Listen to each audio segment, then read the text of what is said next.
Welcome to Regulatory Ramblings. Our podcast today is brought to you by the University of Hong Kong's RegTech Lab, HKU, and the Standard Chartered Foundation FinTech Academy, the Asia Global Institute, and the HKU edX Professional Certificate in FinTech, with support from the university's Faculty of Law. Our guest today is Martin James Wallis. With a rich background in the public sector and a deep understanding of financial crime, Martin brings a wealth of expertise to his current position in Singapore as the Chief Operating Officer of FINTRAIL. In that role, he supports the firm's efforts to provide practical and inclusive solutions in the global fight against financial crime. Before joining FINTRAIL, Martin enjoyed a 22-year career in the British Army's Intelligence Corps, holding various specialised intelligence and security roles in support of military operations worldwide, including being based in Northern Ireland, and also at the British Embassy in Beijing. Martin holds a degree in global business management from Bournemouth University and an Executive MBA from Quantic School of Business Technology. Martin is committed to supporting FINTRAIL's scaling and developing of capabilities. He also actively promotes collaboration and information sharing within the network to enhance collective efforts in reducing the harms caused by financial crime globally. And with that, Martin, thank you so much for joining us. Thank you very much, AJ. Pleasure to be here and to have this discussion today. Much obliged. So tell us a little bit about yourself. I mean, at least that which I didn't cover. Where are you from? Where'd you grow up? And what compelled you to join the Army? I was born in Doncaster. My late father would be very proud to call me a Yorkshireman. So a lot of my time then growing up in that area, growing around the mining villages, etc.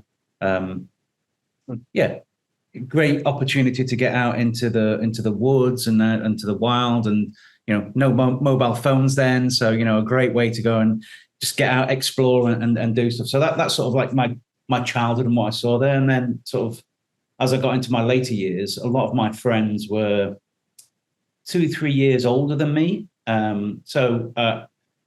was an avid reader. I really, read all my mum managed to buy in a church sale a load of the classics, Last of the Mohicans, all that kind of stuff. So I read all those and was like really, really, really inspired by a lot of those really early readings. And like I said, my friends were 2-3 years older. So when it got to sort of later years of, trying to actually study, so I did all right at senior school, and then going on to do sort of A-levels as an 18-year-old. I was a bit bored. I was playing in a band, I played drums in a band, went to university to see my friends, and would spend like 2 or 3 weeks going there, sitting in lectures and stuff like that. So when I got to 18, I didn't really care that much for education or what it would give me. So ended up traveling around playing in a band, and then was doing sort of a various myriad of jobs, from chipping bricks, like manual labor, all the way through to sort of like managing a warehouse. And then sort of as I started to sort of settle a little bit in my early 20s, I'm like, what's this all about? What am I doing? And I was stacking boxes in a factory, working from 6 till 10 or 6 till midday, depending how that worked. Right. And it's like I was having the same conversation every day. Great, some interesting conversation, but same conversation every day. And I thought, yeah, what? It's not an existential crisis, but what am I actually doing? What am I actually doing in the world?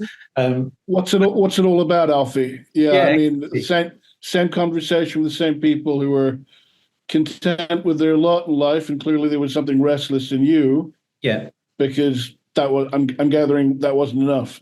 No, it wasn't. So my brother was already in the army. He was in the Royal Green Jackets, and I tried a couple of other sort of establishment roles, but didn't really get around, and tried to other jobs. And then eventually it's like, well, at 24, why don't I go and join the army? I was very fortunate that the job that I had allowed me time to train and physically prepare for it.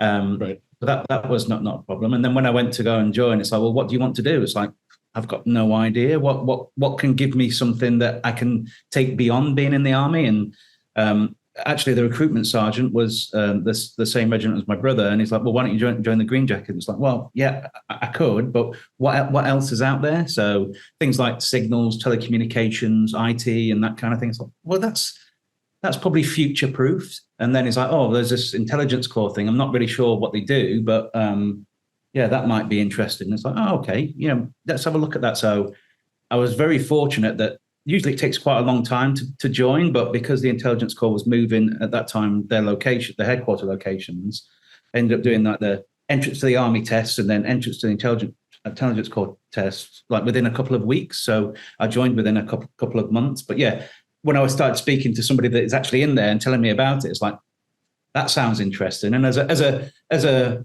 more sort of sanguine approach, I thought, well, I've got nothing to lose, have I? I'll stay in it while it's interesting, and if it's not interesting, I've got options, I've got choices. And yeah, 22 years later, I'm like, yeah, that was a really good ride. It was interesting for the whole period. So yeah, I came out of that with being traveled the world, seen lots of different places. I've met my wife, and taken my two children along with me on that journey, and it's led me then now to being here in Southeast Asia, where I currently sit. I would have never been here in Singapore had I have not worked in Beijing for that period of time and experienced what this environment has to offer. Well, there's that saying, people attribute it to Woody Allen, but I think George Bernard Shaw said it first. Life is what happens while you're making other plans. One doesn't know where one juncture of their life will lead to the next step. Yeah, and I think going back to that sort of education piece is that I knew as I was getting to my later years in the art. So Beijing was my second to the last tour, and during that time, it's like, well, I know I'm going to be leaving in 5 years' time. What the hell will I be doing? And thought, well, I'm going to go out into the business world. So that's then when I did actually do my degree. I did it at 42 years old. Sat down and did three years of global business management because I needed to understand the lexicon of business, understand how it all works. I've got an understanding as a layman, but I thought if I'm going to go into that environment, I need to know a little bit more. So that was part of the plan, was to get to Singapore. I think it's Mike Tyson that says no. Isn't it? It's great to have a plan. A plan works until you're punched in the face or something like that. But yeah, I mean, and he knows, right? I mean, think about it. That from '85 till early 1990, he was the world heavyweight champion, was king. Yeah, people regarded him as the toughest man on earth. This is before the UFC.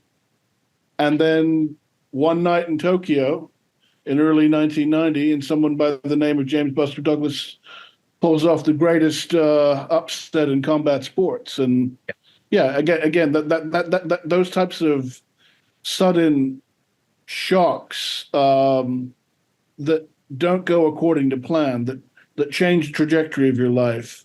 Yeah. What have you learned in terms of dealing with those? I think me as an individual, I generally try and have a bit of a guiding light, whether that be, clearly my own principles are that, but in terms of just like navigating the world, like where I want to be, what I want to do, how I want to feel. And I think working in the domain that I've worked in for 22 years is that a lot of that is dealing with uncertainty. Very much so. And if I then overlay that into what I do now, it's like, it's not necessarily uncertainty, although it still is quite a part of it. It's about change, because the constant is change. I try and do things or try and create things, and there's always an iteration or a movement, or the market or whatever has an impact. So I think being able to be resilient against that and know that there is going to be change. You don't know everything. There will be things that will come up and surprise you. But I think in knowing that means that when they do happen, you can have that little breath, that little moment to go, well, that wasn't quite what I was expecting. Absorb it, understand what you're then going to do about it, because you've got maybe a certain methodology or skills or whatever, just to break that down into something that actually, rather than this big cataclysmic event, you can break it down into small component parts and then start to chip at the things that you can control within that, and then even mentally doing that allows you to deal with, those challenges or problems that surface that you weren't quite prepared for. This is a debate, though. I mean, I think maybe, I don't know if necessarily in your field, but certainly in fields affiliated with, related to yours, crisis management, crisis containment. Some people say you can't really manage a crisis once it's happened. The best you can do is contain it. I don't know if it's a matter of semantics or minds of some people. These terms do make a difference because they go to your fundamental approach to dealing with a crisis. And I imagine someone who spent time in Northern Ireland knows a thing or two about dealing with crises. I mean, we've had clearly in our recent years a global crisis that nobody was quite prepared for. I think it was, the black swan or what, those type of events. I think even trying to contain it is, you're just trying to minimize or mitigate the effects of. Yeah, exactly. Yeah, you're just trying to mitigate as much as you can. It's not. I don't even think there was containment. But when it comes to sort of more practical elements or more containable elements, I think you already understand. If you're doing a risk analysis, you've already got like likelihood and impact and all those kind of things that you would normally plot out, and people will put on their charts or their 4x4s or their 9x9s and do all that kind of stuff. But depending on that is that, yes, you might have a framework to do that, but you've also got to have a little bit of mental agility and flexibility to make sure that you can deal with that. So certain scenarios, yes, you can plan and prep. And that's something that comes from the military. You've got a certain series of scenarios that you plan and prep for, and, immediate actions, drills, they're no different to any kind of risk that you're trying to manage. But I think in doing that, you shouldn't be so rigid, and it does overlap into financial crime. You shouldn't be so rigid in that you just go by the rules and the system, because you've got to challenge that. And there are certain things that you should challenge, and certain things, clearly in the military context, you do those drills because it's threat to life and you want to have some kind of immediate reaction, but it's not an immediate blind reaction. You're taking in the environmental triggers, the situation analysis, what's happening here, what's the causes, what's the effects. But in the financial crime bit, you still need to have that, because if you just keep working through a system or a process, there's no going back to what I was saying earlier, there's no evolution of that or even just an iteration of that, because criminals are always out there thinking with this growth mindset, how can I use this to benefit me and my criminal gains? And it's the same kind of mindset that if you're dealing with risks, etc., yes, you need to deal with the threat or the element at hand. But then when you're thinking about that, you need to think about the second and third order of that, and how is it going to impact others, but also how is this going to change, and how does this change the dynamic of how you operate and what you're doing? So I think being very critical about, is it doing what you expect it to do, or is it creating the effect that you want it to create, is really important to have in the back of your mind whenever you're doing any of these things. Because what is the best thing ever today, tomorrow could be it's been exploited and it's of no value. So you've got to be quite critical. So that military mindset of looking at the different levels of things, that there's a kinetic aspect, there's a strategic aspect, there's a tactical aspect, there's a logistical aspect, there's a political aspect. Did you bring that thinking, to what extent did you apply that thinking to what you do now in the private sector? I think some of that is already embedded in behaviours. We are creatures of habit, and we will default to what our sort of, our base operating level is. But in trying to help FINTRAIL scale, grow, improve how it performs, etc., I'm always considering what the effect of what I'm doing is, and sometimes it's things that are just, how can we just improve this just 1%? How do we make it just slightly better than it was yesterday? Because those 1% over a year, over multiple years, compound and make big improvements. But I think some of that is also trying to look at what don't we need to do, what is not adding to that 1%, what is detracting from what we're doing. So we're quite a lean organisation. We work to a high demand. The individuals there are all specialists. They're all experienced. They know what they're doing. So it's not for me to tell them what to do. It's for me to enable them to do it better. So looking at how we perform our products and services, they're the experts that can tell me where they might have some challenges or they might need some extra support or help in iterating or developing that. And it's my job to sort of step back from that and like, right, how are we getting to that point? How can I make people have the space and time to be able to think critically about what they're doing rather than some boring back office administration or some of the tasks that they don't need to be doing or don't need to be looking at or don't need to be monitoring. So trying to allow them the freedom to operate and move and really critically work through what they're trying to deliver and come back and iterate. That means that, I have to try and work out on all the boring back office stuff around how do I allow them the space and time to do that? Because we're only small and, we're all doing multiple things at any given time. That's how it is. That's how it is for the startup, right? That's the entrepreneurial approach. Everyone does everything, which is good training, certainly for later on in life. Coming back to your time with the Army, I mean, yes, your brother was in the Army, but did the fact that earlier generations of your family served as inevitably this at the time, did that influence your decision to sign up? I'd say consciously no. It wasn't necessarily on the why do I want to do this, but the family tradition of service.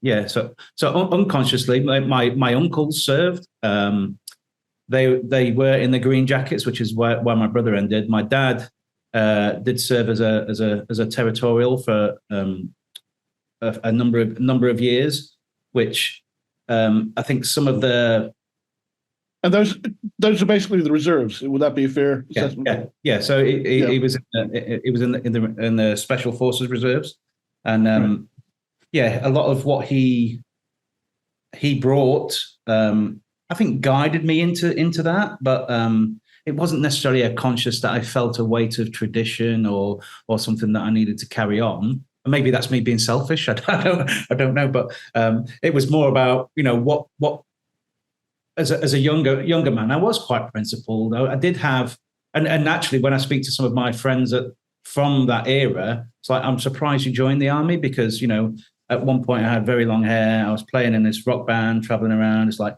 don't. Yeah, that sounds more youth counterculture, more defiant of authority. More, that how someone like that finds their way into the Army would seem to be a story in and of itself. Yeah, which I think leading it into the intelligence corps is actually then it's the right jigsaw piece to put where it needed to be, because that gave me the freedom really to think about the application of what I'm learning in there. Whereas when I was outside of that, it's like, well, I need it's purpose driven, but I had maybe my principles driving purpose before then, but then in the military, I felt there was a real purpose to what I was doing.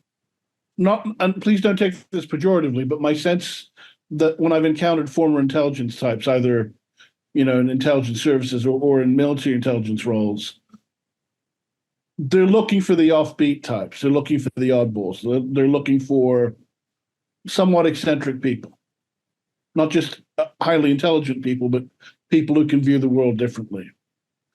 People who maybe aren't as conformist, and that certainly in your line of work, I'd say that's probably a strength. I think definitely, and that definitely carries over into what I would think about people that are trying to combat financial crime as well, and that they can think outside of the normal modalities that are pedestrian, that most people could figure out or that most people are taught. Yeah. Yeah. And I think this is one of the maybe trends that is starting to come through in some of the firms that we've worked with, is that, and equally for us, is that we're not asking for a degree education. We're trying to look at competencies and how you think and view the world, just to what you were saying. So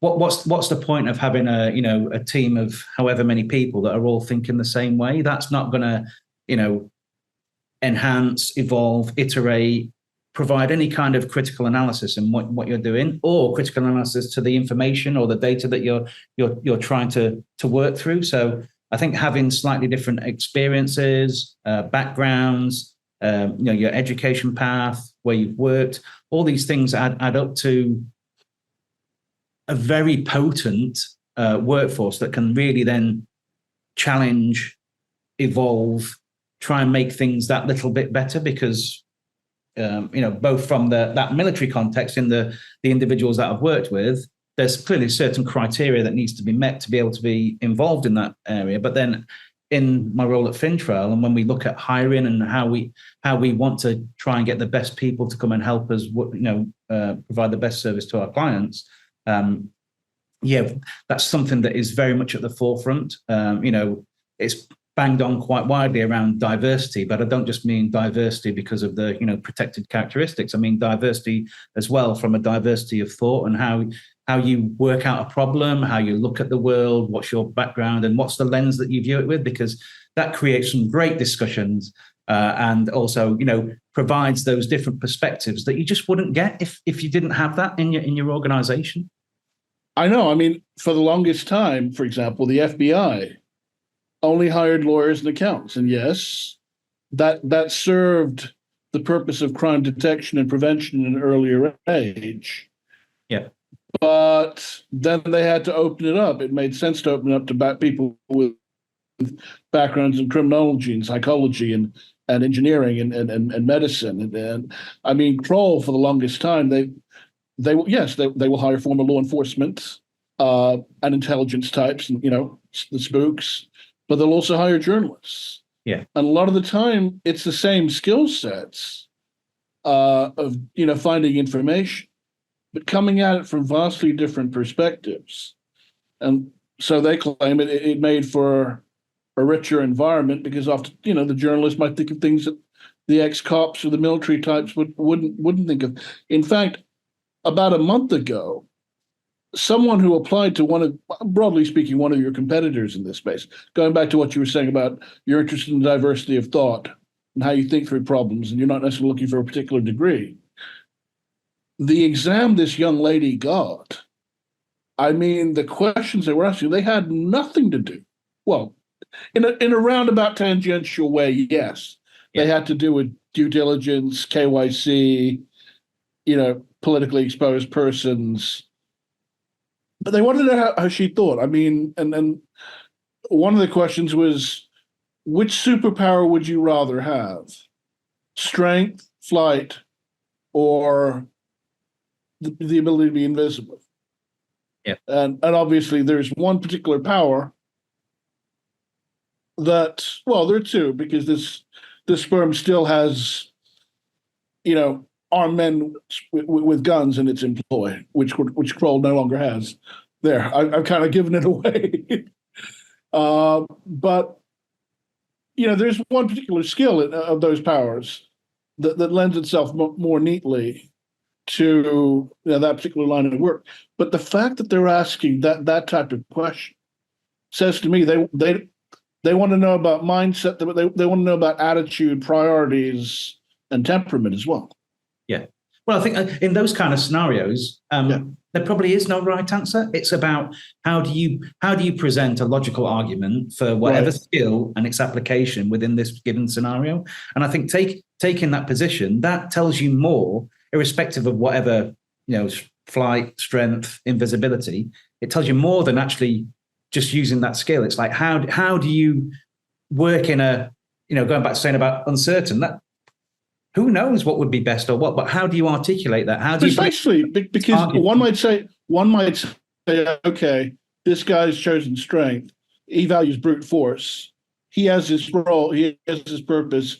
the person who chooses invisibility, okay, I can send them in for more covert clandestine type work, and the guy who chooses flight, is he a coward? Depending on how you look at it, right? I mean, he's chosen flight, so that means he'd rather run away, but flight can be very useful when it comes to recon, right? When it comes to surveillance. So, yeah. So these are the really deep questions that and discussions that I have with my 15-year-old son. He's always like, oh well, if you had this, what would you do, or what would you prefer? Would you prefer to be able to fly or be invisible? And it's like just having that discussion and working through like what would be, how you would use it, whether it be good or not. It's not about the tangible, like the skill. It's about how you understand the world and how you would make it hopefully better. Or the old sort of like, if you could travel through walls, would you go and rob a bank? There becomes the morality of using things like that and how you would use it as well. So yeah, I love those types. I love those types of questions, and it's something that through hiring we have a couple of questions around that. It's not about whether there's a right or wrong answer. It's just, can you articulate your position on this particular area? And that says more. If you can't do that, when we're in the being able to talk to clients, being able to pass information into something succinct, give them critical findings. If you can't do that thing, and you can't do it for something in that kind of vein, then you're probably not the right person. So it's a really good exercise in being able to understand how people view and how they can work with that kind of level of data and argument, which they've never been approached or asked that before, maybe. I'm assuming that your interest in financial crime was born during your time as a British Army intelligence officer. What was it that sparked your interest in it? Or was the nature of your work evidencing to you the importance of thwarting money laundering and terrorist financing, which are not necessarily the same thing, but they are related subjects, so we tend to learn about them together? Yeah, so there's definitely some overlap, and I think in the just sort of the broad picture, it's like, how do you identify bad people doing bad things? And when I was sort of reflecting back, like, and I'm going to go into business, what kind of things would I want to do? And the sort of one of the normal trajectories is go into security and risk management directly. And I thought, well, yeah, I can do that, but that's sort of a replication of some of the things that I've already been doing. So how can I sort of, maybe what I'm doing now is a replication, but how can I sort of change that a little bit? And I thought, well, I'm looking at threats, challenges, things, and actually I did give it some thought around, like, what is a problem that's not yet been solved? How might I be able to help with that? So yeah, financial crime and combating money laundering, etc., fell right into that, and I thought, yeah, that could be for me. So the way that I normally go about working out problems, so I tried a little bit. I did a little bit of training in understanding money laundering, some training in fraud, also how to combat fraud. And then once I'd had that, I thought, yeah, this is probably right. And then to make sure I did have that, and then I spoke to as many people as I could that I thought were already working in that domain or were considered experts in that domain. So I thought, yeah, definitely financial crime is something that, I think for me will give me some of that purpose and drive that I had within the military. And then I was doing the degree, and then I started the MBA that I was working on. And then, where I'm working now in FINTRAIL, an opportunity came and said, well, I always thought I would be a practitioner, like an investigator or somebody that's actually right at the front end doing that. And he's like, well, yeah, you can help with that, but why don't you come and help me build, FINTRAIL out and help scale the company? You've got this education, you've got some good experience. Come and see what you can do. And it's like, well, great. Like what have I got to lose? But the opportunity there's that, FINTRAIL as an organization had a really strong purpose. I felt at joining that, actually cared about the impact of financial crime on the individuals, because when you talk about money laundering and financial crime, it sort of distances it from those individuals that have already been a victim of crime and already been, or even through the life cycle, become victims of crime, doing money mules, etc. So making sure that we understand that this is about, although we're working numbers and processes, this is about people at the front through that life cycle at the end that are victims or vulnerable to financial crime. And then that when you think about it that way, it's a really great purpose to work towards, and trying to minimize the ability for criminals to conduct their crimes, gain their money, and get it into the financial system, so they can be sat in their bungalows on the beach, in their yachts, enjoying the spoils of illicit activity. That's sort of how, bringing that together, how I decided that financial crime was something that I would like to be combating financial crime was something that I'd like to be involved in. And FINTRAIL, when I was leaving the army, I was offered a great opportunity to come and help. I've been enjoying it year on year, and it's been evolving since when I first started to now 4 years in, which it's a great ride so far. Which brings us to FINTRAIL, and I mean, in your own words, as a consultancy, what does it do, and what does your role specifically as COO there entail? Yeah, so FINTRAIL as an organisation, we help companies manage their financial risks of financial crime and their regulatory compliance. So that means everything around financial crime from the start point. So understanding you're in a crowded space. Yeah, exactly. Yeah, your risk assessments, working it through into how you integrate tech and use those great systems to help you understand and manage some of those risks. To then at the latter end of that, assuring, auditing, making sure you're testing and everything's working as it should. And then if you get challenges or problems, coming in and helping to, remediate, clear alerts and all that good stuff. I think part of what we bring in that is that all our consultants, all our people that do the delivery, they're all experts, if you will. They've sat in the head of financial crime roles, head of AML in fintechs, in banks. They know the environment. They know the challenges and pains that everybody is dealing with. When we try and provide our services and help people do the management of financial crime risks and all the good stuff that we provide, we also have an eye on making sure it's not only like the regulatory compliance, because that's a given, that's the base level point, but we're really looking at how can you be the most effective, whether that's using tech, whether that's a process, whether it's a policy that you've got that people are looking at, making sure that it's actually dealing with your risks at your given time, and then how you expect that to evolve. And I think that effectiveness piece, I mean, it's not unique to us. It's clearly called out across the global financial crime landscape. But what's the point in doing something if it's not doing it at the best way that it can do it? So being able to go back to what we're saying earlier about critical thinking and having that diversity of thought and how people are reviewing that. It's not just coming in and going, X regulator says you should do this. It's like, well, yes, what are your risks? How do we manage that? And in doing that, we should cover the regulatory aspect, but also within your, small company, medium company, large company, because we work with so many people, we know what the best practice is.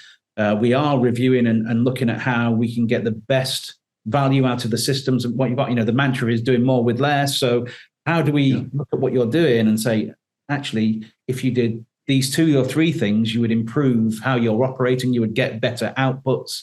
So that's some of the real value that we bring when we come to clients. And that's sort of going back to the premise around people that we were talking about earlier, having the right people with the right skills and the right mindset means that's a very powerful mix to be able to help hopefully deliver the best value that we can when we go and speak to people.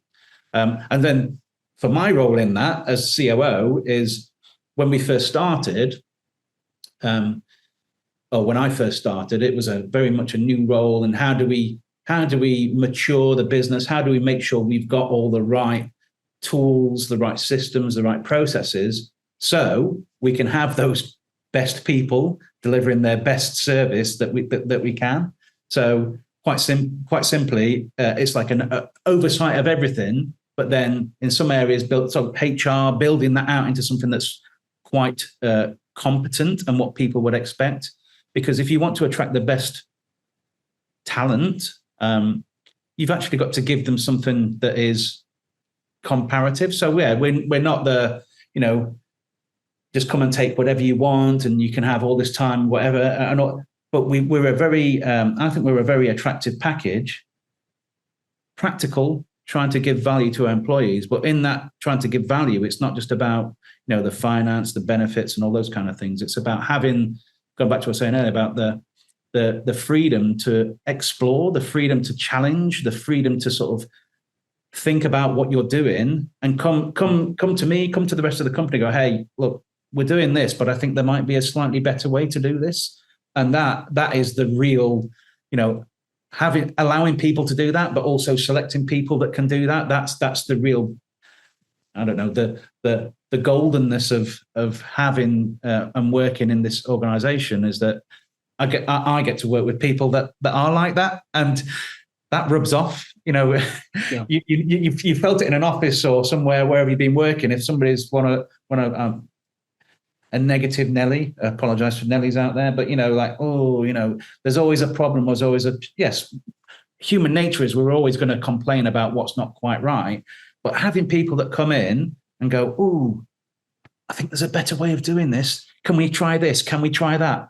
That rubs off. It's a really powerful environment when you've got that. And yeah, you can't not then start to, when you're doing your work, it's like, my colleague was just like, yeah, thinking about this. Ooh, maybe we can use it here. And it stimulates ideas. It stimulates that evolution that as a small organization that is in a congested marketplace, that's the kind of things that we want to make sure that we can continue to deliver these high quality, valuable services that we do.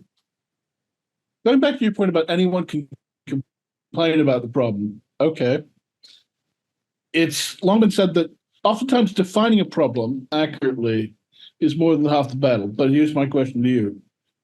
The people who are constantly pointing out problems, is it incumbent upon them, as a former boss of mine would say, come to me with solutions, not problems? Or a common mantra in certainly with some of my German and Swiss clients in the past was, and they would say this to their staff, okay, you've defined the problem, what's your solution? Is it incumbent upon then those that point out a problem or are constantly nagging, are they obligated then to come up with a solution, in your view, as a manager, as an exec?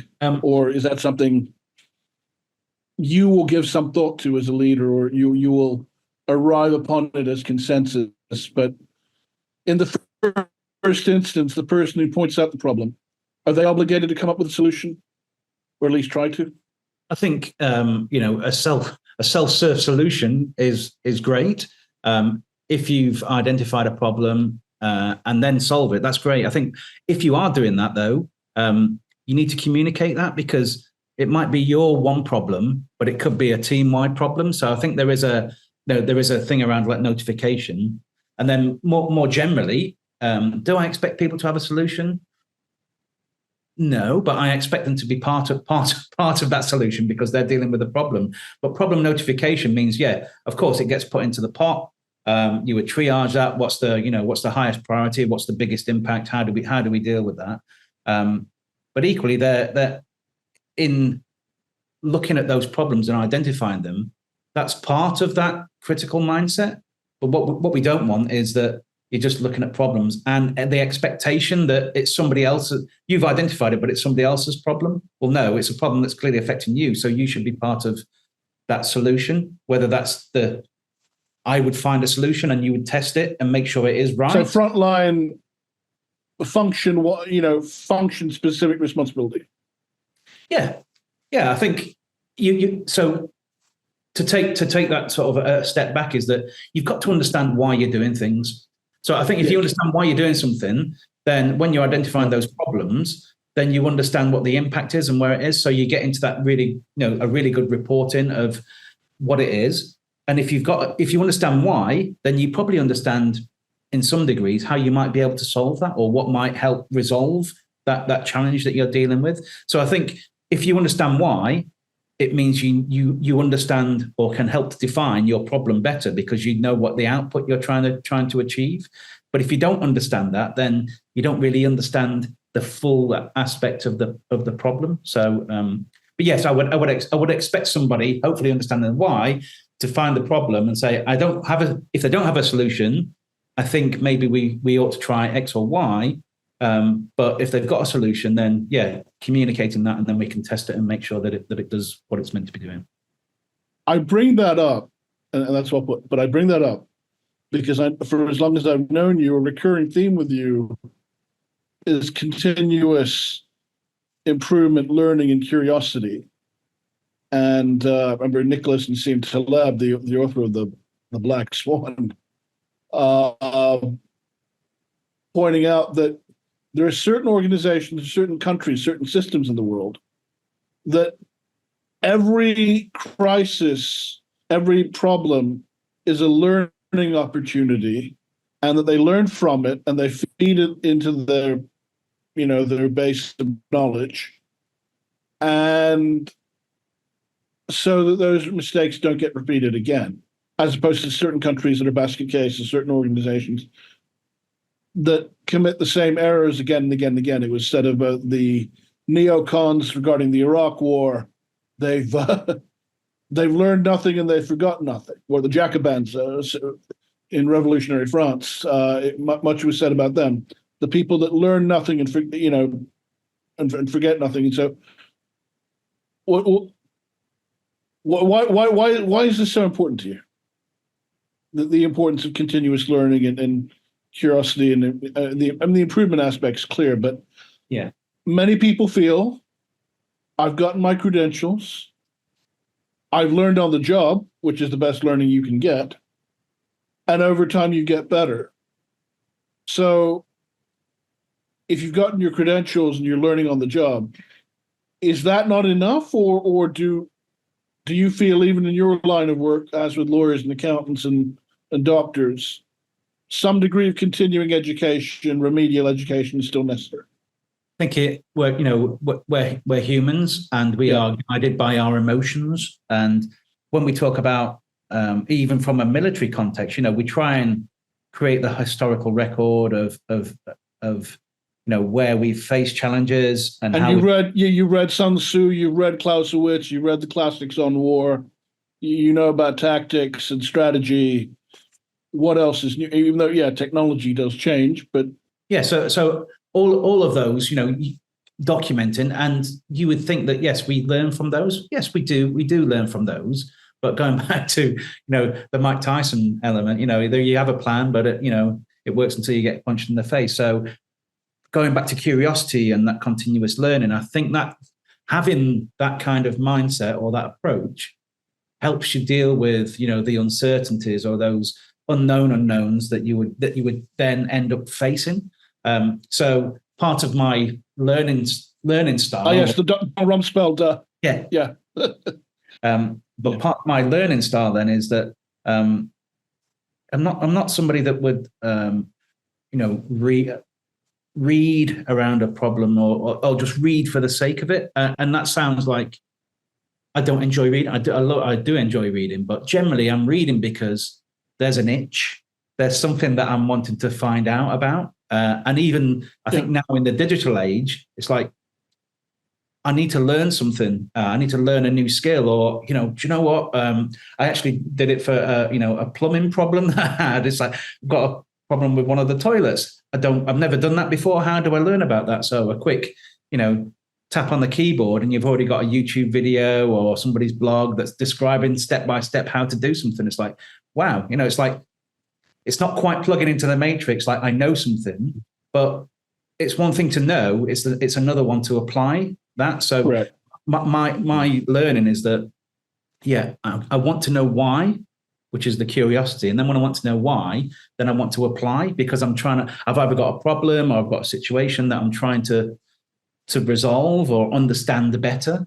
And so it's like that initial bit of learning and then taking it to the application. And sometimes that initial bit of learning, when you go to the application stage, it's not actually the right thing. So you're learning then in the application. And then once you've learned in that application, that becomes experience. And then, you can take that to whatever level. So I suppose as a younger man, it was more about the book or the person. Whereas as an older man now, in the age that we live, we've got the whole knowledge of the world.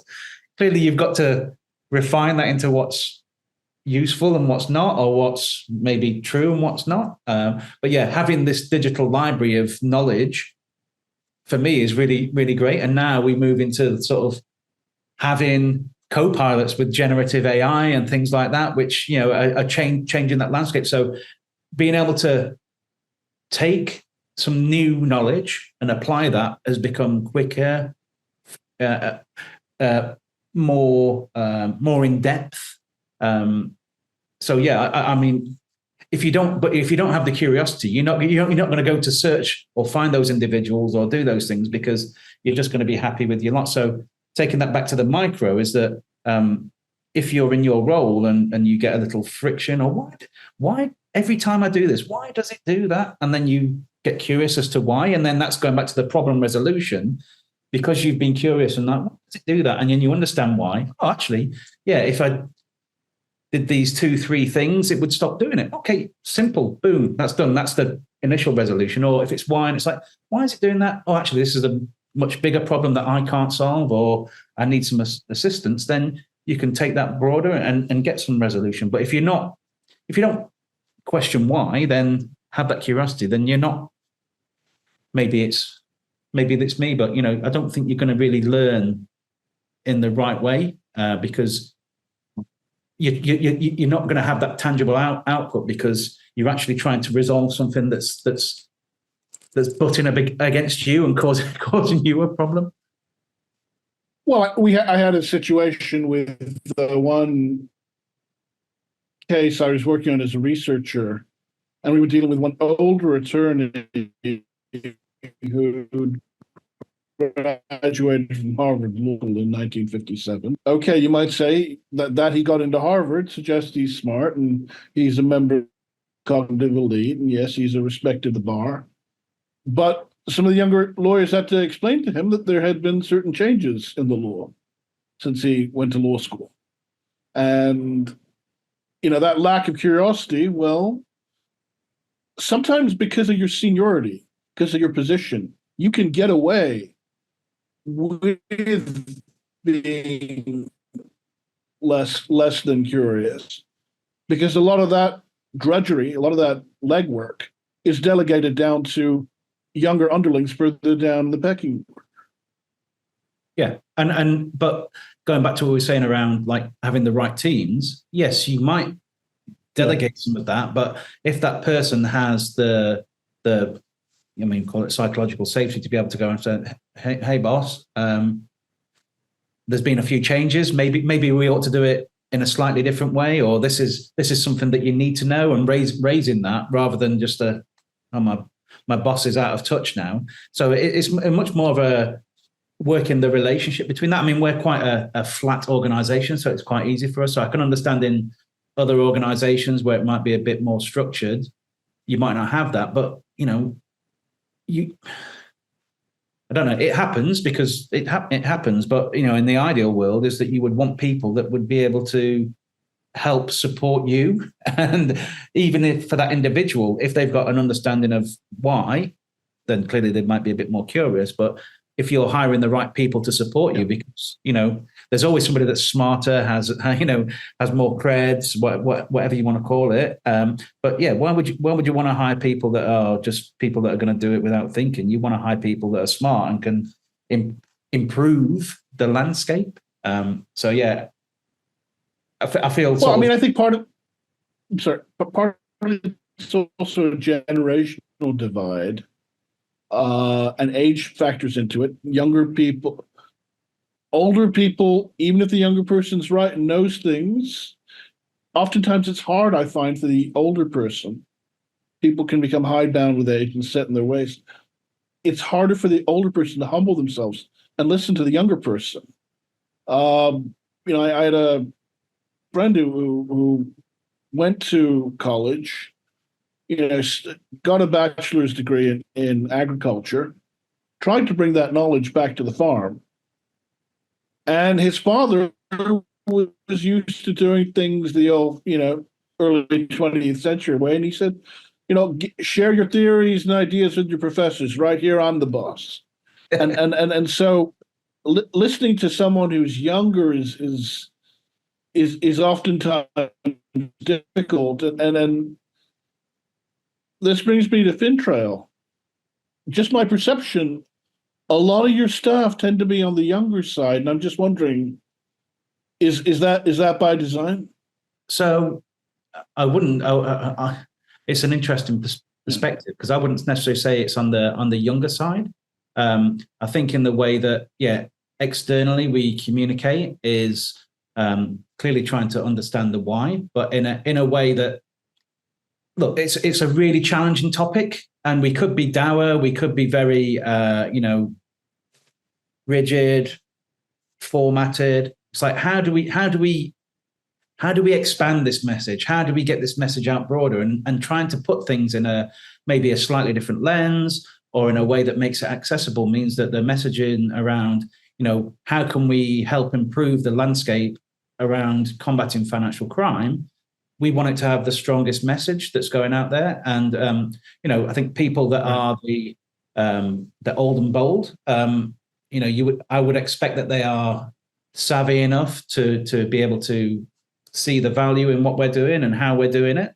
And it should be articulated that that's clearly understood. But equally, for those that are, coming into the industry, people that want, to have that drive, and we think about, what the resource and talent pool is like. Young people can be arrogant too. They think they're fresh out of college. They've got all the answers. They know it all.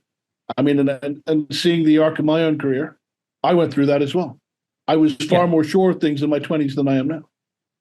Yeah, but so I think being able to capture that and then drive it into something that actually is really meaningful is really great. It's easier to take people that are motivated, whether that's through arrogance or what you would consider maybe a negative. If they've got some drive, it's easier to channel that drive. If they've got no drive, that's really hard to stimulate, because it's very much an intrinsic element that you would need. But equally, it's those that maybe, this comes back to diversity and maybe neurodiversity, in that just because somebody might be, want to be at home or not engage with lots of people, might be a bit introverted, does it mean that they can't be a great, consultant or a great person to try and work through, financial crime problems? No, it doesn't.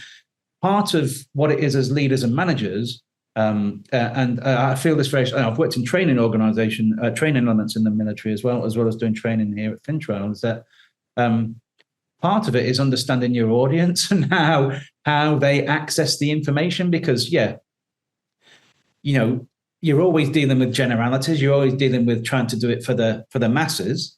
And because we're a smaller organization, because we're dealing with a smaller group of people, we can do things probably more individualized.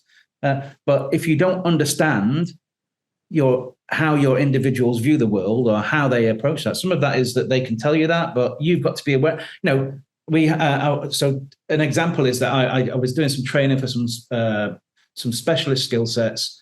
And it was a bit of a badge of honor that only 30% of people passed. And when I turned up, it's like, so all those 30%ers are all like, aren't we so cool? And I'm like, that's not good. Why can't we get this up to 40%, 50%, 60%? So some of what I then looked at was like, well, who are the people that aren't getting there? And can we do something before they turn up, so they're at least better able to access what we're delivering? Are we delivering too much in too little time? But equally, those individuals that are there, the way that we're doing instruction, so theoretical to practical, can we do like a stepping stone in that covers the theory in the classroom, but adds some practical on top of that, so that the transition is not so stark between it? Yeah, and you start doing things like that, guess what? The pass rate starts to go up. And does the honor of like being one of those 30%ers diminish? Well, no, because it's a great job and a great skill set that people were deploying. But, it's that kind of mindset, I think, that you don't have to be like that. So knowing that maybe that, so even if you had like 80%, doing it for 80%, that 20%, why would you not want to try and still cater for that? Clearly, you think about ACAMS, okay? For the longest time, they didn't, go back to 2006 when I first came back to Hong Kong. They had maybe 20 people, I think, at that time. Well, no more than 40 that were ACAMS accredited in Hong Kong. More people started taking the test. They started doing well. More people got the accreditation. Then they started making the exam difficult. That didn't work. Then ACAMS introduced another criteria, another exam you could take, which is the ACAMS audit credential. The real special forces of the financial crime world. That can go on forever. I mean, I agree. Knowledge and intellect and ability without drive, give you an amount to nothing. And certainly, what I was told a long time ago was humble yourself. There's always something to learn, even from those that are obnoxious and get on your nerves. And as far as the generational gap that I pointed to, I think sometimes if the older person says, okay, this person's younger than me, I have to talk down to them. I have to talk to them in a way that they're a subordinate. That in and of itself creates the standoffishness, the diffidence, the quote unquote generation gap. And that makes it harder for generations to relate to each other and work together, as opposed to if you're willing to humble yourself and say, this young person, I believe I have something to impart, and this young person has something to teach me, then that causes everyone's ability and everyone's game to raise in the organization, which nicely enough comes to my next question, which was, you talk a lot about working with high-performing teams, working with the best people you can find in the business. But that brings both pros and cons, right? Because you have to deal with the egos of the type A personalities, and that's not age-specific. By the same token, high performers force you to raise your own game. Do you, what are your thoughts on that? Do you concur, or do you... what have you seen as a manager? Yeah, I think over my career so far on the different roles and areas where I've worked, there's always been the person that nobody likes, that always asks the questions, finds out your little flaws and cracks and all that kind of stuff. And I suppose going back to humans, emotions, that doesn't feel nice. But I think this is something that I've learned as well through business, is that there's business and there's people. Just because you're doing the business stuff of like maybe pointing out those flaws and cracks doesn't mean you have to be a dick doing it. Yeah. And I think, some people do, I don't care how it makes you feel. I'm trying to make this better. And it's like, well, yes, but imagine how much better it would be if you just thought a little bit about how it would feel and maybe framed it slightly. I haven't got time for that. Okay, great. But, if your actions, the way you deliver things, they always have an impact. And what impact are you trying to create? Are you trying to create an impact that will then improve, will change behaviors, move things on? Yes. Okay, well, maybe I think there's a way of trying to approach that will actually deliver that in its best way. Why would you want to underperform? So do it being that sort of like, oh, this is wrong, you're no good, this needs to be better. Yes, that's fact. Maybe that is the factually correct statement, but you've got to understand that when you use that kind of language, it has an impact. So could you frame it in a slightly different way? Could you put it in a slightly different way? So we're quite fortunate that we go through not lengthy, but the hiring process. We hopefully surface that before it gets into the organization. But clearly, I've worked in other organizations and other areas where that doesn't quite get there. And clearly in the military, there's a lot. You do get quite a lot of that kind of person. Well, you've got warrant officers to straighten out people for bad behavior, right? Yeah. But some of that is that they forget that they were on that first. I'm sorry, not the master chiefs. I mean, they're responsible for discipline up and down the hierarchy.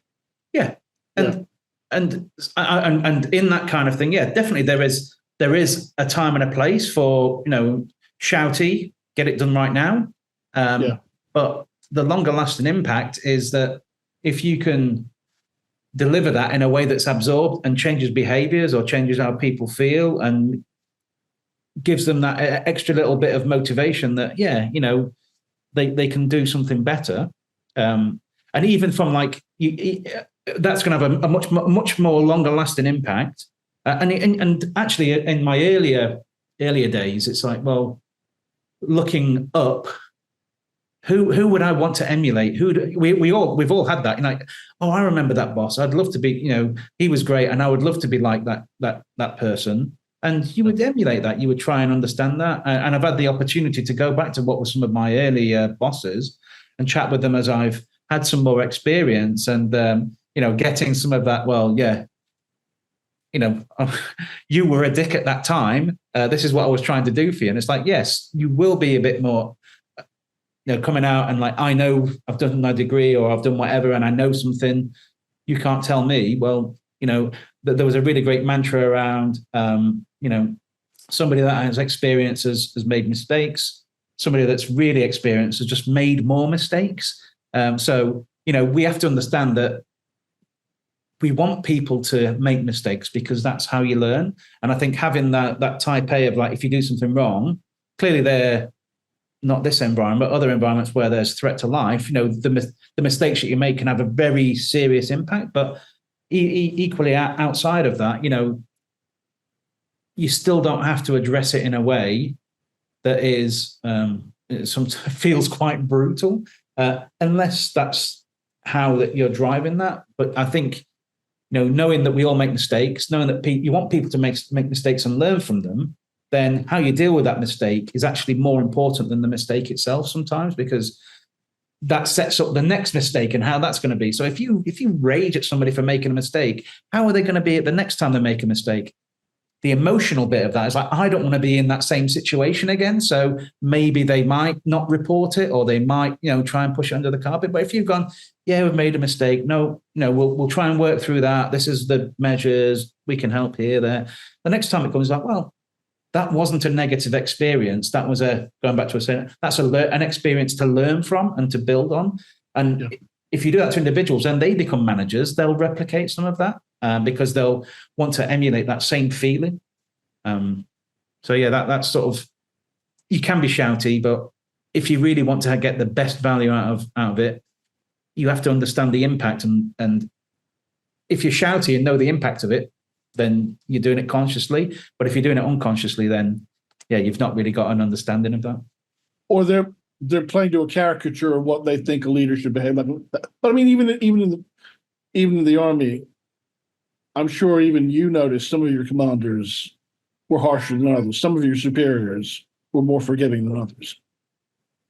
Strangely, I think that happens more in the non-conflict. Once you're out in a conflict zone, or you're out in where you're operational, I think the demeanor is very different to then when you're sort of back in the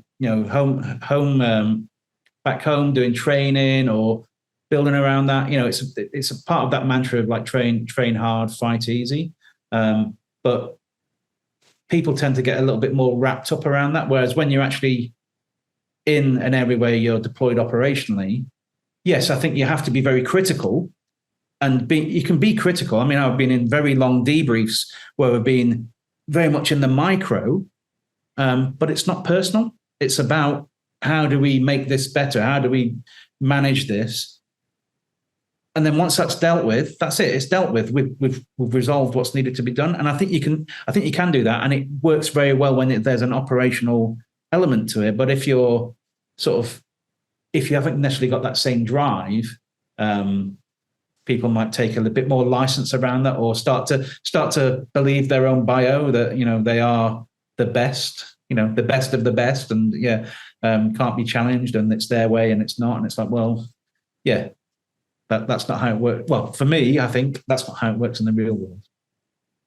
Yeah, certainly. I mean, this isn't a dig at the Israelis, but for the longest time, the view was they had the best intelligence service on earth.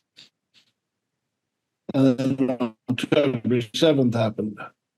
So yeah, even there's a saying, I think,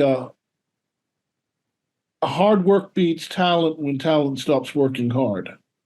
Like if you don't put in the hours, if you don't keep up with the regular updates, as the Israelis failed to do in this case, you can be defeated by an adversary that's lesser. Yeah. I mean, that goes back to the one. If you're static and somebody's doing that 1% every day, at some point, no matter how high you are, somebody's then going to overtake you at some point. There's always somebody that knows a bit more, or has a better understanding. So you can't. Or the tortoise and the hare, and the hare took a nap. He had a lead, and then but the claim is that hard work can overcome differences in IQ to some extent, or natural inborn ability. Yeah, I mean, which do you want? Do you want like a really smart person that can do it, or do you want somebody that's going to keep doing it every day? That's a little bit binary, but if somebody's doing it every day, at some point they can probably overtake, because that is that tortoise and the hare. But it's like, what do you need right now? And I think this is where some organisations, where they allow that toxic person to stay there because. Completely. Well, they do a great job. They smash this out of the park, and it's like, well, they do, but that's one element. It's how they do it that is equally important, because that emanates through your organization, and that's what you stand for, and that's what you do. So, yeah, you could allow this, great performer, but toxic there, but yeah. Or that someone who, say, cognitive elite, level of Mensa, PhD in astrophysics. Your firm wanted him. He started off great. He proceeded through the ranks.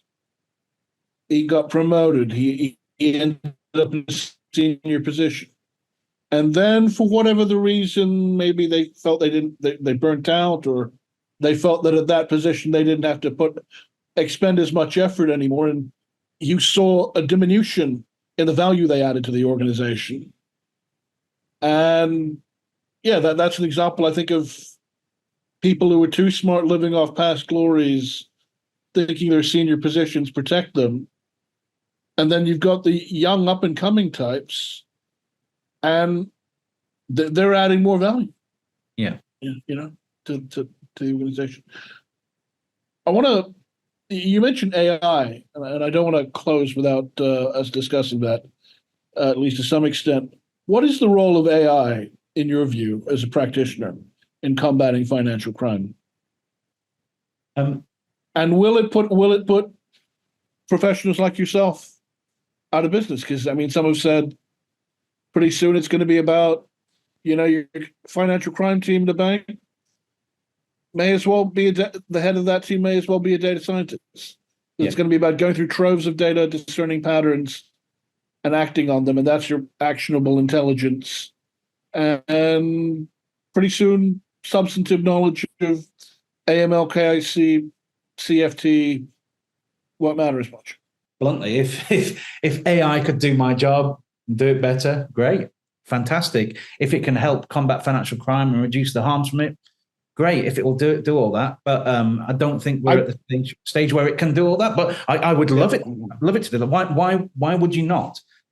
From how I'm seeing it deployed at the moment, I think from definitely in the arena that I'm operating in, Gen AI can really be that additional horsepower that an MLRO or somebody working in that environment can have to help co-pilot them through, like, helping solve questions around regulations or regulatory application, helping parse data and put it into something that is summarized in a way that allows you quickly to understand its relevance. Or when you're talking about like false positives and other things like that from systems where you're dealing with various data points, having something like that can collate that and summarize it into something that is immediately understandable, rather than having to then click through 10 different reports or click through, bringing that together. That's got to be powerful, and that's going to help people, rather than doing we're already having it with robotic processes. If you're copying and pasting something, that's automated already. But this is then helping to bring multiple sets together in a way that you can then understand its relevance as to why it's been there. So it's one thing to have an alert triggered because of a rule. It's another to then, when it's been triggered, to bring the context of that account and maybe add some reasoning to it before the analyst even looks at it. So it's like a first tier analysis on that information, which I think having that kind of level deployed is going to help people do their jobs better. Can it get to a stage where you get into the deeper AI and machine learning? Can it get to a stage where it can make those decisions on its own? Not yet, and I'm not sure how long it would be before it would get to some of that. But you can get it to give you, you get it to give you nearly all of the decisioning, but then you've got to have a human context on it because it's not quite replicated. Right, because context matters, nuance matters. Oliver Wendell Holmes said the life of the law has been experience, not logic. Yeah. Because the Europeans seem to think, it's because the civil code tradition, their approach to the law is a lot more formulaic. Personally, I don't think people are going to lose their jobs to AI. They're going to lose their jobs to someone who has your substantive knowledge and is a little tech savvy, and you're going to lose your job. If one does lose their job to AI, it's going to be to another human being using AI. Because a recurring theme on this program is the fundamental question of the 21st century, and I do believe this to be the case, is going to be how well does your labor complement technology? What do you bring to the table that it enhances, augments the outputs generated by technology? Do you know how to handle technology? Do you work well with it? Does the combination of the two lead to a far better outcome? And if so, you're replacing the new world. You're replacing the table. That's why you're seeing non-techies and old timers. So again, all people can learn new tricks. Going back to school and learning Python, probably the easiest programming language for non-techies to learn right out of the gate. But that's what they're doing. They're doing courses in fintech, in machine learning, in AI, to come up to speed. And even if they can't be techies, even if they can't be computer programmers or engineers, they're being power users. And so they're learning about the functionalities and how to deploy such technologies, which if you even grasp that, I'd say you're ahead of most compliance officers or lawyers at banks. Yeah. But another point I'd like to raise with you is that of ESG, and certainly environmental social governance. There's more emphasis on the social and the governance. Some view it as an opportunity to reduce financial crime and crime more generally. What are your thoughts on that? I'm not sure if this is a recent revelation, but around the FinTech Festival here in Singapore, I was having quite a few conversations with people that are involved deeply in ESG. And it's when we talk about it currently, in global news, etc., it's very much on the E element that, climate change is real and we need to do something around that. And, that is I don't have to say anything, that's well documented. But the other elements of ESG, so the social and governance bits, we're all thinking in that sort of narrow lane, and actually social and governance has a much wider impact. So bringing it back to what I think is, really important in the combating financial crime is that it's a network, and actually what we do in that network is reactive. We're already reacting to the crime that's being committed, the illicit funds that have been generated from that's going into the system. So in any network, I would posit that if you do something upstream, it's going to then reduce what you need to do downstream in that network. So I think some of the funding and the focus on ESG, if you think of social and governance, means that, we can look at how we get to some of the root causes to why people get involved in crime, and looking across the world, how do we combat corruption? I would hate to be in a situation where I was in a place where corruption is rife, and maybe not the most affluent, and I've got to make a decision between like buying food or buying medicine, and even actually getting to do those kind of things. I've got to pay a premium to get those things. I'd hate to be in that. So if we can use ESG to work with like the UN development goals and try and reduce, make sure people do have access to clean water, access to food, access to healthcare, some of the basic provisions that we enjoy and don't even think about. But if you can reduce that, it means that somebody then doesn't have to pay the corrupt official to get hold of that, and you're starting to reduce corruption. They then don't have to, I need to make some quick money, so I'm going to courier some drugs or become a money mule. They don't have to be involved in crime. And if you reduce, I'm not saying it will cure it, but I'm saying it's a way that, in this lens of looking at combating financial crime and money laundering, is that we can reduce the amount or the reasons why some people get involved in it. There's always going to be criminals that want to be that gangster and organized crime and what have you. That's human behaviors, but if you can minimize the overlap with people why good people do what would be considered bad things, if you can reduce why they get involved and it's just bad people doing bad things, then it's going to be a smaller pool that they'll be operating in, and hopefully when it comes through that network, we should get better at identifying them. But yeah, I mean, even within ESG, there's already problems around nobody really knows how to quantify it and measure the effects. So yeah, there's greenwashing and all the different types of washing that you can have within it. It's multiple countries, so it's a complex problem. I don't know if it's controversial, but even this thing around like carbon credits and like one country emitting loads of stuff, but then getting another country to plant loads of trees on their behalf. It's not quite in the spirit or the sentiment of it. So even things like that, which are legitimate mechanisms, they don't actually support what the aim of having that approach is meant to be delivering on. Right. It doesn't solve the underlying problem because it's not a one-to-one offset. Yeah. It strikes me, and you're in an interesting position because you served because you wanted to. You signed up to serve because you wanted to, and you wanted to. You were looking for an adventure in life. You're living in Singapore, which still has mandatory military service at the age of 18, where young Singaporean men serve either in the military or the police force, the auxiliary services. I'm hearing increasingly that it would solve many of society's problems if young men were first forced to join the military. Of course, the attitude of the generals, certainly post-Vietnam War, was it was bad for morale to have all these men who didn't want to be in. And the attitude of the Joint Chiefs in the U.S. was, if you don't want to be here, we don't want you here. Hence the move to an all-volunteer force.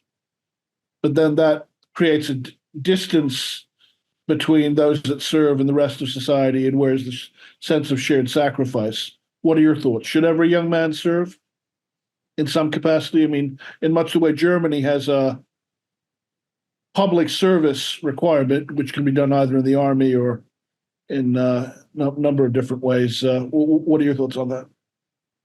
it's a really interesting question. I think in Singapore here you get a really strong sense of duty, but that also then and they're getting 2 years of free labor. The states get and then it really focuses on national pride as well here in Singapore, and it's like, I mean, there's arguments for or against. I think what military service does provide, or conscription and working through that, is maybe something that could help how people feel, or young people feel at the moment, in that there's lots of things going on that are out of their control, and that becomes anxiety, that becomes stress, and I think what military service, or a limited amount of military service, or whatever duty brings, is a degree of stress adaptation. I'm a great believer in stress as a tool for growth if it's managed correctly, and I think it goes for like strength training, but mental resilience and all these kind of things. If you do something that you believe is to be hard, and then you come out the other side of it going, well, that was hard, but I'm still here. Then the next time it happens, I mean, this is the basis of continual learning as well. The next time it happens is you're more adapted to be able to manage that. Right. So day one, I can only do one press up. Day two, one press up. Next thing you know, your body's starting to adapt and you're doing more press ups. Same with mental resilience. If you're in a situation that you think, oh my God, this is so, I've only got X amount of money, or I've only got this, whatever you're dealing with, the next time it happens, because you've had that experience and you've come through it, or maybe it's not it's like butter. It's not, you're never stepping in the same river twice. But because you've stepped in a river before, you know what it feels like, you know what it might be. So there's certain elements of that make you more resilient to be able to do it again. So I think doing something hard, whether it be military service or something around that level of duty where you're put in an uncomfortable situation and then you come out of it at the end, I think can help build resilience. But is it something that all countries should be doing, and it stops the wayward youth? It's the nature of us as a society that the old will always lament the young because they don't understand, they've not got the same experiences, and they're not doing it right. But those are the ones that then try to transition upwards. So it's like, is that the right mold? I don't know. But if we're going back to how I think about it, like some of the problems that we say that our young people are dealing with, and one of those is that sort of the world is too noisy, there's too much going on. How do we build resilience? Well, I think that potentially has something that could help in that. But I'm not about to say that, we should mandate across the globe, everybody should do their 2 years. But but if you think what that's in Singapore's perspective, if it's not just military, but if it's like in the police or in the ambulance service or somewhere else, that is serving people. Civil defense, yeah. And that is something that is really enriching. If you can see the impact that you are having on an individual, and they are getting some great benefit and they're thankful, and I mean that's an amazing feeling to have, because you realize that you have, as an individual, you have some power, and that's also a great enabler as well. People like to compare Hong Kong to Singapore. In my view, Singapore is a far more robust, unified society, because you get a very different society when every man, regardless of race, ethnicity, religion, language, or class, has to serve in the same military, and most of the manpower needs are in the army, and that's something Hong Kong can't compete with, and certainly, if you look at the impact it had on two world wars, where even the sons of the ruling class had to serve in the military in the U.S., helped build a modern American nation. And in your country, I mean, it empowered the working class post-World War II, because notice, they didn't turn around and vote for Churchill again. World War II taught them, I'm as good as I'm as good as the upper middle class. I'm as good as the ruling class because I can work the same technology. I'm not stupid. I'm intelligent. It empowered the working classes, in addition to unifying the nation. So I do think military service would benefit many, but should it be compelled? Should it be forced? I'm of two minds on that. Before we close, is there anything you'd like to say, keeping in mind many of our listeners are students, though not exclusively? Is there anything you feel we didn't discuss? Is there anything you'd like to share with our audience? I just think, the age that we're living in, maybe, yeah. I don't know. If you go back and look at sages, etc., they're always saying that, there's great developments happening. And I think the age that we're in education, that education is morphing, it's changing because of technology. But I think if you go back to the fundamentals of why you learn something and using that, I think we're in a great time to actually do more. The pace of technology and what's happening is really changing really, really quickly. So you've got to be adaptable. You've got to be curious. You've got to be able to understand why. And then I think if you do that, it allows you to embrace all these different things. But they're all tools. They're all tools to be used. So don't think that technology and all these things will save everything. It still needs a curious mind to get the application right, to be able to solve some of what the world's biggest problems. And I would love for people that are going for education now to be able to be coming out and solve what are some of these really big global challenges that we've got, which, money laundering, financial crime, and actually the crime that predicates them would be a great one. But equally, we're in an age where we've got one planet. I know that sounds really, really soft, but, being able to contribute to that. And it doesn't have to be like big things. It's just the little things as an individual that you have the power to do. And everybody has that power. It's well put. I remember David Brooks, columnist in the New York Times, some years ago when he was promoting one of his books, said, "Learners learn." Certainly in this new age, I think an ability to learn, being able to learn and learn again and, absorb new material and adapt accordingly is certainly going to be most valuable. Well, Martin, thank you so much for joining us. Yes, thank you very much, AJ. It's been a real pleasure. I always love my conversations with you. So yeah, let's not leave it too long till the next one. And thank you to all of our listeners out there. Until next time.